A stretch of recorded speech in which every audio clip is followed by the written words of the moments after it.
ลูกชาย ป้าจนเชี่ยว ลูกชายจนย่อมาขึ้นพี่น้อง โอ้ตาจนย่อมาขึ้นวะ ปวดโพ่เราไหม ปโป้ปลาดิ ปวดโพ่เสียงแมวนิ้วดิ ตึ๊บอ๋อต้องเบิ่งกันเต้นลงไปได้ค่ะเฮ้ยคุณนะเงี้ย พี่น้องปลาเก่ง ปลาโอ้โหแน่พี่น้องเลยไอ้ดิเห็นได้ เห็นได้ไหมแล้วคอสูตรไม่ยังได้คอสูตรได้ ยังอีบีคือว่าไม่ได้คอยอยู่บ้านอยู่เพื่อนติ คือแบบไปอยู่เพื่อนโอ้บาเดียกันอยู่เลย โอ้ยฉันเนาะฉันง่ายได้ เสื้อเราเคยมาบาเดียวดิถ่ายโป๊ะอยู่บาเดียกันอยู่บางคนจะเมื่อยโป๊ะยังไม่ได้เมื่อยที่ได้ละกายจะโป๊ะถึงว่าอยากโป๊ะมาได้มาถึงเลยมันไม่จะพ้นแต่ว่ามันมาถึงพ้นไม่ใช่ป่ะเอ็กโป๊ะก็เป็น นับโปเป็นได้ปะ โป๊ะไปที่เขาเรียน โอ้ยเนาะลุงเฮิมเนี่ย ถามสูตรเพิ่นปูได้หลายวัน ถามเราเด้อไผอยากได้สูตรเด้อ เนาะ ต้องให้หลักฐานหลักฐานแค่พออยู่ตายกินได้กินจนตายเขาเลยเชิญเด้อ ไหนไหน ถามลูกเพิ่มมาถามลูกเพิ่มปลาสูตรเด้อ ลูกเพิ่มกระชอนวิซ่าเลยนะเดี๋ยวก่อนเนาะ แล้วจะมาไปถามว่าจัดไปถาม ไปพี่น้องเลยลงมายามอีกรอบสองก่อนเมื่อกี้นี้พากันขึ้นไปหากินข้าวกินน้ำเนาะเลือกปูเลือกปลาแล้วเรียบร้อยแบ่งปันพูดกันเอาเมื่อเห็ดปลาเด็กปลานายปลาซุงปลาซิวก็ได้เนาะปูลงมาอีกก่อนรอบนี้กะหากันกินข้าวย่าตอนนี้ก็เป็นเวลาบ่ายโมงครึ่งเกือบ2 โมงแล้วนะเนาะเอากลับทักทายสบายดีอีกรอบหนึ่งปลาดุงเลยมาพบมาพอกันลงมาเอาปลาอีกคือเก้าอึ๊บมืออองไอ้ตาอยู่นี่โอ้ยังแหลดลงมาน้ำหลังอยู่อึ๊บเบิ่งสิหันกล้องมาให้ปลาลุงบนอ้าวสบายดีปลาลุงเนี่ยลูก สวัสดีป้าลุง เลยลุงเสือน้องวินเอาชุดมาอันเดียวเปียกเลยกระยะน้องเสือน้องมาเลยมันเสือน้องวินยังใส่ไล่ว่าบนก็คน5 ปีกับคน2 ปีเนาะน้องวินสิชอด2 ปีนี่เด่นเบิ้งไปเบิ้งจ้ะมาฮอดเลยปลาลุงเลยสิได้อยู่บนรอบนี่เนาะเบิ้งนำการอีกเทื่อนึงโอ้ยอ้าวเด้ออยู่ต้นอยู่ดีอีกแล้วบาทนี่เฮ้ยมาเบิ้ง ทางนี้ก็ได้แม่ ไปสบายดี มีคนมือสบายดีได้อคนเอ้ย อ๋อนักกดชุด เอิด ไปแม่ตู้ สิได้บ่บาทนี่ กำลังดิ เอามายืนนี่หนูนี่บอลทางหา เอาเกิด เขาอยู่บ่ต่อเนาะ อ้าวเต้นอยู่ได้แล้ว ลูกชายยังไม่ลูกชาย ป้าจนเชี่ยว ลูกชายจนย่อมาขึ้นพี่น้อง โอ้ตาจนย่อมาขึ้นวะ ปวดโพ่เราไหม ปดโป้ปลาดิ ปวดโพ่เสียงแมวนิ้วดิ ปดโป้เสียงเจ้าหั่นแหละมันคอแหบว่าแหละนี่เนาะจนมันมีเสียงเลยพี่น้องเอ้ย เนาะห้องเอา ห้องน้ำปูน้ำปลา ได้ม่วนได้พี่น้องเลยเนาะเป็นรายการแต่ละหอด เวลามันถือกันเนาะ ขึ้นไปหัวเนาะป่ะไม่ได้ บ่ได้เฮิงปานใดเฮากับพากันเลือกปลาแล้วเนาะพากันนั่งกินข้าวลงมานี่ถือว่าไวอยู่ได้หลายแต่อยู่โดยอย่างเมื่อกันยางเมื่อก่อนไปได้ยันพวกบัวแล้วก็ถึงปากกันสองข่อยนอนอีกแล้ว ข้าวได้รุ่งจังนะ มีปลาเค็งหน่อยเนาะ แม่ปลาทิ้งเมื่อไหร่พี่น้องเลยเนาะปลาทิ้งปลาซิ่วนี่พูดอยู่ปลาซิ่วนะปลาเนาะ ยังอยู่ ตอนแรก โดย ตอนแรกปลาใหญ่ที่รุ่งพี่น้องโอ้ยไม่โดน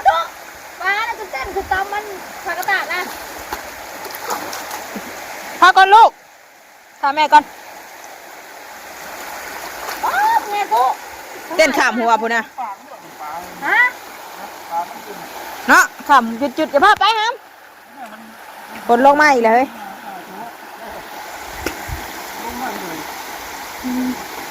มันเป็นนั่นเลยใช่เฮ้ยขับเอาได้ไหม ขึ้นมาไปสิหับเลยหนักว่ะ อ๋อต้องเบิ่งกันเต้นลงไปได้ค่ะเฮ้ยคุณนะเงี้ย พี่น้อง ปลาเค็งปลา เก่งหลายหนาเนาะ ฮะปลา ปลา เค็ เค็ ง งน้อย รุ่นเป็นรุ่นพี่น้องปลาเค็งบาทนี่ ครึ่งกระสอบพี่น้องเลยเอาขึ้นมาแต่ละรอบนะ ได้อยู่ โคตรว่า เนาะทางหางใหญ่นึง มีแต่ปลาเค็ง ปลาเค็ง สบายดี จะหน่อยยามอีกได้นี่ เดี๋ยวนู้น ปลาเค็งเฮ้ย ลูกไงลูกไง ได้ปลาดุกสองตัวนี่ โอ้ ได้อยู่พี่น้องเลยจะหน่อยยามก็ได้อยู่ได้ใช้เอามาใช้รอดไหม จะเข้าบ่ เอาเดี๋ยวไปย่อไปคุณนายลูกเจ้าหน่อยเฮ้ย มาอย่าง อึบอันเด้อใช้รอดเด้อน้ำยังบ่บกเนาะฝนตกมาเรื่อยๆพี่น้องเลยน้ำก็มาเรื่อยๆยังบ่บกง่ายเด้อถ่ายแม่นะครับลูกกับเมื่อได้ผม เส้นใหญ่นี่ เอายังเอามาใส่ยังไปยู่เมื่อเด้อฉันเด้อเอาขึ้นมาบาดใดกับพอแล้วจำชีเฮ็ดปลาเด็กปลานายนี่คุณน่ะกระสอบปุ๋ยนึงรอบนี้ก็ได้หลายคือเก่าตกลงมาอีกพี่น้องเอ้ยคุณน่ะคนก็มืดอยู่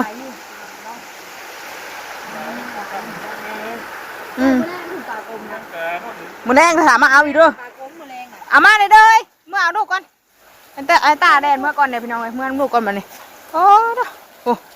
อยู่มาเด้อมาเด้ออยู่เพื่อนพี่จ้ะเมื่อถ่าโตได้อยู่ดีป่าเนี่ยเนาะมันพี่น้องเอ้ยฝนตกมารอบนี้ก็ได้หลายพอสมควรอยู่เนาะพอได้เห็ดปลาแดกปลานายแบ่งญาติพี่น้องกินผู้ใดบ่ได้กะใช่ตกเลยลูกไปแลนเมื่อทำไอ้ตาก่อนไอ้ตาเมื่อได้ผู้แลนลงมาน้ำถ้าปัดอยากเมื่อน้ำอยากเมื่อไว้ลูกก็ได้เอาขึ้นมาอีกเลยมาอันนี้เอาไว้เอาปลานี่ เอาเบิ่งไงเบิ่งเด้อเอาเทเดี๋ยวนี้เอาก่อนเด้อ เบิ่งเด้อถอยออกมาก่อน นี่เด้อ โอ้แม่ บัดนี้มีปลา พี่น้องเลยไอ้ดินี่ ย่านโอ้ยย่านปลาเค็งบัดนี้เนาะ เข่งน้อยเนาะ ปลาเค็งน้อยลงแล้วบัดนี้เค็งปลาข้อพี่น้องเลยปลาซิวอยู่ทั้งลุ่มตัวเป็นไงด้วยปลาเค็งปลาข้อปลาซิวลงมาเด้อใช่แม่ต้องเปลวเมื่อนะบอกอันนี้ปลาบ่นี่มานะมี่มาจับนะมี่มันไปไปแล้วบุญอะปลาเนี่ยปลาข้ออะไร นี่ก็ถึงนี่ ปลาเข่งเนาะ ถึงหน่อยลายเลย เนาะมันเล่มตัวใหญ่เติบได้บัด เชฟเบิ่ง นี่ได้เก็บอันไหมนี่เอ้ยกระปูนี่โอ้ย เต็มนี่บ่ เดี๋ยวน้อยลูกเก็บเอาก่อนจังหน่อยอย่างเมื่อโอ้ เอ้ย ยังลูก ย่าน ย่านนะ ย่านปลา โอ้ยย่านปลาบ่ย่านปลาว่าชาวมาว่าปลานะมาเอาย่านบ่ ย่าน เฮ้ยมาปลาก็ย่านปลาบาดนี่ปลาดุงเอ้ยนี่ก็ได้บ่ช่างย่านปลาแท้อันนี้อิ่ม เป็นพี่กินอิ่มเลยได้เฮ็ดย่านเฮ็ดยังได้เลยนี่เนาะ ดีเลยดิ แต่บางได้ปลาลูกปักมือได้นี่ขึ้นมาแต่ละรอบก็พอแล้วเนาะลายดีมันหักปลาเข็งหน่อยเนาะเฮ้ยมันบ่อย่างใหญ่ เอ้ยแน่แล้วบ่แน่โดดให้แน่ ลูกของตู ได้สองตัวบ่อันเด้อบ่นี่ได้ห้ำตัวนี้มาเด้อเดือกเด้อเก็บเอาก่อน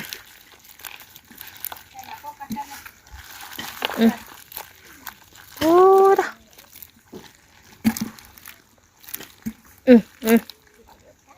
เลือกไว้ก่อนเลือกเอาปลาใหญ่ไว้พี่น้องเลยที่ว่าไปนะไอ้ตาเนาะตกลงมาอีกเลยฝนก็ได้เนี่ยตกอีกอยู่มือแรงนี่ปลาชิลงมือแรงพุ่นแหละหลาย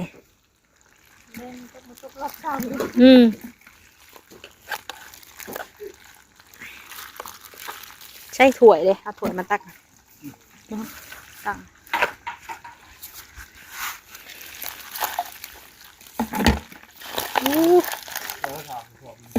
เนาะมันได้กระสอบลงไงนะราชิยามอีกได้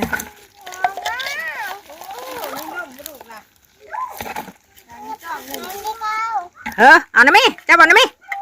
นี่จับบอลนะมิอย่าโอ้ยแหลดโปรโมทปลาดูอีกนายเฮ้ยบ่ย่าทอดปลาบัดนี้โอ้ยนี่เอ้ยแล้วบัดนี้มาเอาปลากับย่านปลาบัดนี้ลูกแต่ลุงเฮิมนี่เนาะฮะปลาดุกคอยบ่อยู่มันปักมือปิ้งไหม นาตัวเลยเลย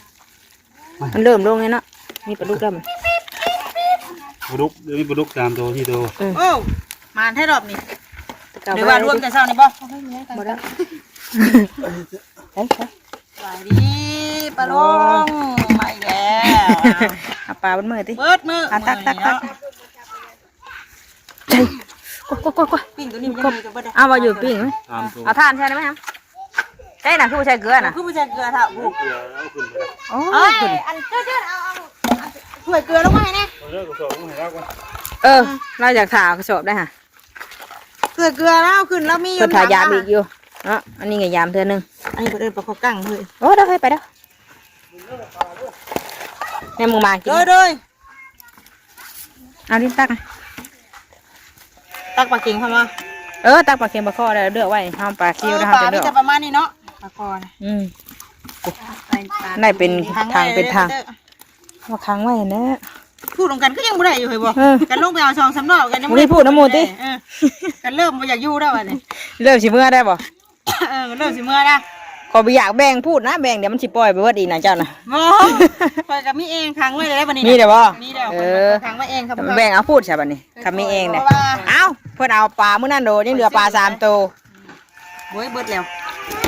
แม่งกอกกับคอยเก็บมาให้มันตู้อีก4ตัวเจ้า เสร็จนะ เอ้ย มันยังมันนี่อยากเมื่อแต่ว่าบัดนี้ จากเมื่อย่านปลา ไว้นี่ ขึ้นไปโอ้ปลาเตอร์อันว่าปลาคอกินปลาเค็งกินใส่เต็มปากมันออก อันนี้มันได้อยู่ได้ปลาดุกบัดนี้เนาะปลาดุกมันได้เห็นแน่พี่น้องกินนี่บ่ค่อยเห็น มันโหยไปใช่ เพิ่นนั่นกันปิ้งปลาแต่โกโก้ นั่นดีเนาะ ปลากันปิ้งกินน้ำพี่น้องเลยเนาะ ว่าเสียงยังแต่ว่า โอ้ทางนี้ก็ได้ปิ้งปลาเค็งปลาคอเอ้านี่ไปน้ำกับมีบาทนี่เนาะเจ้าก็ได้ ไปใส่ตัวนี้เนอะ เอาบ่ได้ไปได้มาได้ เรียบร้อย อันนี้ไหม ไปใส่ตัวนี้ เบาทุนเพิ่นเนี่ย ปลาเนี่ยเป็นจังเลย เอามาปลาเค็งกับตัวใหญ่แค่น่ะโอ้แบบว่าปลาเผาได้นี่นะเว้นปลาเผาเว้นปลาเผาใหญ่เด้ปลาเผาธรรมดาขึ้นมาอีกแล้ว เที่ยวเปิดมือแล้วมาเลยเนาะ เอาละเอาใช้พี่ใช้ถุงยางเถอะ เอาเรามีอ่ะ เอาเราลงไปกินนี่เด้พี่ใช้ถุงยางจ้ะ อีกอย่าง อันยามกินนี่บ่อนโอ้ยเอาขึ้นมากินนี่แต่มาตามหลังมาอีกเด้ไว้อีกเนาะนี่น่ะปลาขาวนะดินไปปิ้งน่ะ แซ่บมันเลย มันเลยไปเลย ปิ้งกินห่อนเนาะ เนี่ยนะเอาตัวนี้นะจ๊ะก็ไปที่เก่า นั่งให้ดีเด้อนั่ง กินที่ชดด้วยไปนี่น่ะเนี่ยปลาดุกไรอีกเด้อเฮ้ยนี่แน่มันตกไอ้ดุยังน่ะปวดเงียบบ่ เจ้านั่นแหละ ให้พอเพิ่มนะพอเพิ่มมาปิ้งปลาเลย พอไปเวียกแล้ว ว่า น่ะ น้องพอเพิ่มเนี่ย นี่น่ะน่ะเฮ้ยปลาดุกเฮ้ย ปิ้งแน่ เขาปิ้ง ปลาคอสิใหญ่ดิเกิดจับซะด้วย น่ะดิน โอ้เฮ้ยกันซะเฮ้ยเฮ้ยกันซะ เอาไหม กันว่า นักขาเต็มเลยดิกำลังห้อยเชือ กันนั่น อ้าวแม่งเชื่อมาแล้วลงหลายรอบเลยเราอ่ะ ลงหลายรอบยังไม่ได้พูดกันเด้อวันนี้เด้อ ปันเอาเองใช่ไหม ปันเอาเองได้นี่เนี่ยกันเอาเลยวันนี้นะ คือเห็นแบ่งนี่เถื่อเราอ่ะ นี่บ่บ่านี่ กินนี่ได้ไอ้น่ะยังเลือกไม่ได้นี่ บ่เอาเห็นถอกเอาไปเปล่าแล้วไม่หลายมันไม่หลายปานนี้ แล้วบัดมาเนาะไปลงกับปลาบ่ติ ตัวลงกับปลาขึ้นมาเราไปจักปลา เอาเลย เห็นที่พูดว่านี่พูดตัว เฮ็ด แบบ ชี้เด้อบัดนี้เด้อ จักแน่ติ ชวนกันลงบัดนี้น่ะ เราสิยาได้แล้วสิงอกเมื่อได้ก็ว่าใจเย็นเขาว่า เจ้าก็เห็นพูด สิปันวันนี้แล้วเขาว่า ลุงสร้างลุงเงินต้ ข่ น อยอยากแบบนี้เนี่ยเจ้าคือจักบ่ข่อยอยากแบบนี้นะ ไม่ได้ข่อยก็เอาใจเจ้าเนี่ย เอาเด้อใช่ เนาะข่อยยังได้พูดอีก ข่อยได้พูดแล้ว ผีแล้วแน่นะอยากจะเลือกนะเจ้าก็โอ้ยเนาะว่ามีผู้เพียงอยู่จัง มาแต่ให้บ่มุนเลือกแน่ เนาะประมูลมามหลังให้เราเลือกแน่เดี๋ยวเราเสียใจนะฮะ ก็ได้เนี่ยปลาคอตัวใดใหญ่ก็ให้เราจับนำแน่เจ้าแต่ผู้เดียวหลายปากก็ได้ แล้วจะปลาคอใหญ่ได้จังมันมีมันนมมันแนมนะ จับดิ โยได้บ่ได้จับอยากจับได้บ่ได้บ่ได้ อย่าจับหน่อยติ จับแล้วพอแล้วคนละแล้วปลาคอหลุดมือจับ ปลาคอใหญ่วะ มันจะมีมาลองกองแจ้ง สวัสดี แกงมาอยู่ใช่เฮ็ดได้ เฮ็ดได้ได้บ้าง แล้วอีกท่า ขอสูตรเมื่อยังได้ขอสูตรได้ ยังอีกดิคือว่าบ่ได้คอยอยู่บ้านอยู่เฮือนติ คือแบบไปอยู่เพื่อน โอ้บาเดียก็อยู่เลย โอ้ยฉันเนาะสัตว์ง่ายได้ เสื้อเราเคยบาเดียวดิ ตัวหลายปุ๊อยู่บาเดียก็อยู่ บางคนจะเมื่อยโปยังไม่ได้เมื่อยที่ได้ละกายจะโปถึงว่า ญาติปุ๊มาได้บ่ถึงเลยมันมีจังหวะ จะว่ามันบ่ถือว่ามันจะปะเฮ็ดโปก็เป็น แล้วโปเป็นแน่วะ โปไปที่ทะเล โอ้ยเนาะ ตายแล้ว ลุงเฮิม ได้ เนี่ย ถามสูตรเพิ่นปุ๊ได้หลายว่า ถามเราเด้อไผอยากได้สูตรเด้อ เนาะต้องให้ต้องให้ หลักฐาน อืม หลักฐานคาคออยู่ตายน่ากินจนตายเท่าไหร่เชิญเด้อ ไหนถามเพิ่มปลาสูตรเด้อเพิ่มกระชอนวิซ่าได้แล้วเดี๋ยวก่อนเนาะ แล้วจะมาไปว่าจัดไปถาม นั่นว่า อันนี้ก็ผัวมากมันบ่ได้กลับปากคอข่อยน่ะบ่อยากวันไหนข่อยเพราะว่าเนาะวินเนอร์ก็ไม่ได้ตื่นเลยเนาะหน่อยอยู่ว่าลูก เบียร์ก็ตื่นบ่ ฉันหน่อยตื่นบ่ ผู้ใดพอมาเต็กขาดอยู่เด้อ ถามพ่อมาน่ะติ พอมาน่ะว่าสิอยู่น มา อน เล เลย ย ก็ ก็ น น อ อน น จั จั ก ก คู่แล้วงานมันรับเลยให้กิน อย่านั้นตามไปก่อนว่า ก่อนนะเฮ้ยน้องแก้ แซ่บเนาะ ปิ้งสิจังนี้บ่แม่ญาติกันชุมอยู่ทั้งนี้ เอ้าขึ้นมาแล้วก็ปิ้งย่างแล้วว่าผู้ที่ข้าวทิพน้ำก็เอามาเรียบร้อยเด้อพุ่นน่ะ ที่เลี้ยงอย่างหิวอ่ะ กินอยู่นอนน้ำได้บัดนี้ เพราะว่าถ่ายอยู่ตรงนี้จะเป็นยาอีกบ่ขึ้นปิ้งปลาก่อนสิเด้ ผ่านไปก็น้าปิ้งกินน้ำมันจังมีแห้งลงไปยามว่าเนาะฉันก็บ่มีเหือมีแห้งเนาะ เขาได้กิ ปิ้ น ง น้ำได้ ป บ่ ลาเด้อบ่ปิ้ง เขาได้กินบ่ บ่ได้กินแต่ซ้ำเอากันเอาขึ้นไปนั่นแหละ คุกแล้วไหม เขา ปิ้ง ใหญ่ มีตาขาวนี่มั่มเลยดีบ่เห็น ใหญ่ทีเขาไปแล้ว เขาก็พริกได้บ่คู่เขาพริกเขากินได้บ่ แล้วพ่ออีกโจมพอเตาลงไปปิ้ง ระวังนะเฮ้ยปลาดุกนะปักมือได้เจ็บช้ำได้ปลาดุกได้บัดนี้เนาะ เฮ็ดบันทุกลงเนาะเนาะ ก็ได้พูดปลาดุก อยู่บ้านนะแหละ เอ้ยคักกันดีนี่ โอ้ตายแล้วตัวนี้โอ้ช่ำ ย่าแบบนี้ได้ติย่าแบบนี้ได้มันจะบ่คือบ่มุนเนาะ จับขึ้นมาจะตายเขาหรอก ก็ลูกเอ้ยน่ะ โอ้ยใส่เป็นได้ โอ้ยเนาะ ก็ตายได้ป่ะ ปวด เดียว ว่าตัวนี้ จัดว่า ก่อนแล้วตายดี จัดว่าติ อันนี้คือกัน ฮะ บ่ดิ้นก็เลยได้มาจับไปแล้วพี่นอนบ่ โมเมนเรา พี่มาพี่ได้นี่ โม เนาะ เมนโมเมนเฮ็ดเหี้ย ช่างเดมันดูดมูกินนี่ แต่เขาเขาซ้อมดูได้นะ มาแตะมันเหี่ยวติ ชอบด้วยแท้ เนาะ ไว้เจียวยกได้ตัดชมเลยลูกจอยนี่ก็ได้ เกลือแล้วจนเบิดกระปุกนึงติเฮ้ยเอานะมี่พริกได้ไหม ตัวนี้มันตาย แม่น้องเปลวได้ใส่กินนี่จวดไปเลยพริกได้ไหมเฮ้ยตัวนี้ย่างใส่กระแตะพันลมเลยเว้ย หัวหักคนยัง เอามาตัวตาย อึ๊บ ใช้ปากลูกกินนี่นะ ทำสิกินบัดนี่ติบข้าวกระตั้งเฮียงข้างอยู่พี่น้องเอ้ยอยู่ห่มต้นมะขาม เอาคนแทนอ่อนท้องลาบเลย เอาเลยบ่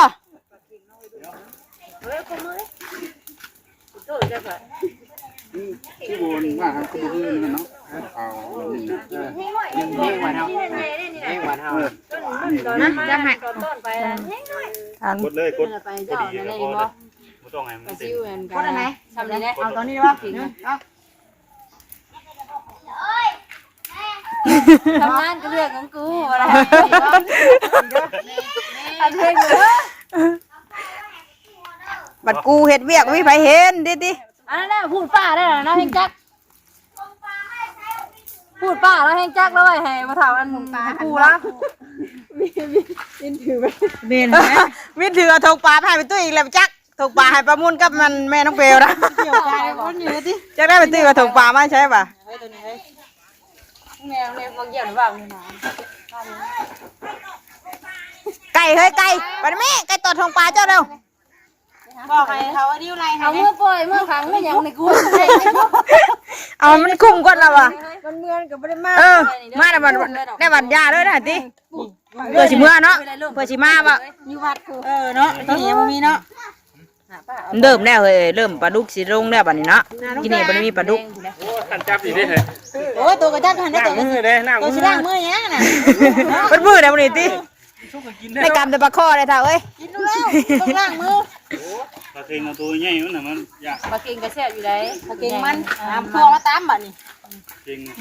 โอ้กันเราลูกน้องกันได้เฮ้ยปลาเก่งเฮ้ย ปล่อยไว้ติเฮ้ยปล่อยไว้มันใหญ่เนาะ ลายชาติในน้องเจ้าน่ะ ลายเก่งลายนี้มัน จิบบัวหาน้องจะเพิ่น ทำสิยามนี่เฝ้าปลาเบิดมื้อพี่น้องเอ้ยหรือเมื่อใกล้ฮอดลูกเลยไอ้เตอร์ปะไว้ไปโรงเรียนน่ะบ่ดูแน่ได้ เอาไว้ใส่ยัง กระปูนะ เอากระถางแม่คนละเตะมันยังตัวนั้นน่ะของใครของเราบ่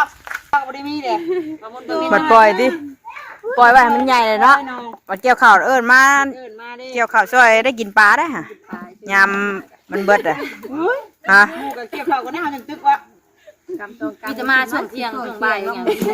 จากว่าหมูสิก็กินข้าว ว่าเห็นได้ยินเสียงได้หมูตึกแล้วดิ เที่ยวน้องเนาะไปนั่นนี่จะไปแล้วเด็ พอชุกคนลงน้อง ตกไอ้เฮ้ยเชี่ยวอยู่บ้านนี่เฮ้ย คือรถให้พันติกหมูค่ะ บักอันเดียวแหละ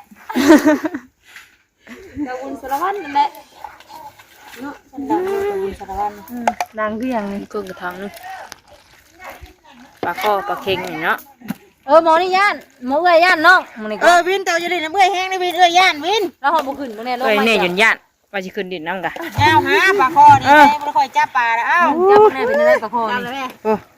จับบ่ค่อยอยู่ดอกคุณเขาหุ่นอยู่ สะบ่อ่อนเนาะ เฮ้ย แม่ของใครจื้อว่าเลย บ่ได้ร ต้ ว อง ม การตัวใหญ่น่ะ อ่า จื้อเนี่ย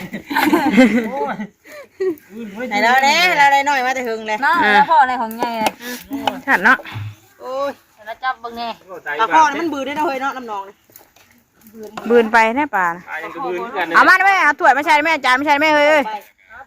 มาได้ไหมไอ้ ตาย มันคือบ่มันเนาะเว้ยเนาะปลาดุกกันเนาะแต่เก่าคือว่ามัน เค็ง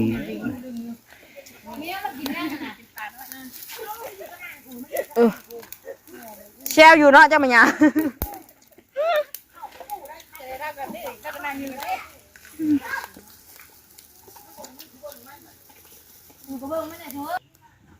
อ้าวพี่น้องเอ้ยเลือกแล้วก็มากินแน่บาทนี่ทั้งกินทั้งเลือกแล้วทั้งเสียบแท้บาทนี่เลือกห้อยอยู่ ของแม่เขาได้ของแม่เขาได้เลย อ่ามีแต่ปลาดุกแค่น่ะละหมายไปเลยเฮ้ย เอากินเด้อ ของเฮาอันเด้อตกท้องเป็นของเฮาได้เพิ่นละกินเอาเผากับเฮาแม่นเฮาได้กิน จักเด้ ถึงเวลาแล้ว จนดื้อไปรับลูกรับเต้าได้นี่ก็เนาะโอ้ย2 โมงได้เฮ้ย2 โมง 13 ลืมพับลูกพับเต้าแล้วพี่น้องเอ้ย จนดื่มติ นี่ลืมนอนเรือทอดเจ้า ถ้ากันมาเมาปลาอยู่นี่เนาะนี่มาเอาได้ไหมนั่งปลานี่นี่น่ะ 2 โมงแล้วเฮ้ยสิครึ่งน่ะ 3 โมงไป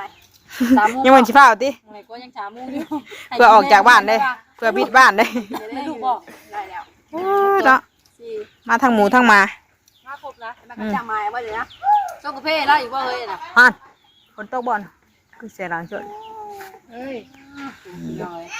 เด้อลงมาบ่กินปลาบ่ลูกลงมาไปสันพี่น้องเลยเนาะเดี๋ยวจบคลิปไปก่อนเดี๋ยวพ่อกันในคลิปหน้าเด้อคลิปนี้ก็มาเอาปลาคือเก่ายังมี ยัง คลิปหน้านะ คลิปหน้าก็มือใหม่พุ่นแล้วก็ถ่ายได้อื่นนะเฮ้ยสาดเด้อวันนี้ไปเด้อสบายดีว่าจุกุจุกคนเด้อไปแล้วบุญท่านนี่เองเลือกบ่แล้วอยู่พุ่นน่ะ รู้สึกว่าข่อยก็คุณเนี่ยวันนี้นะ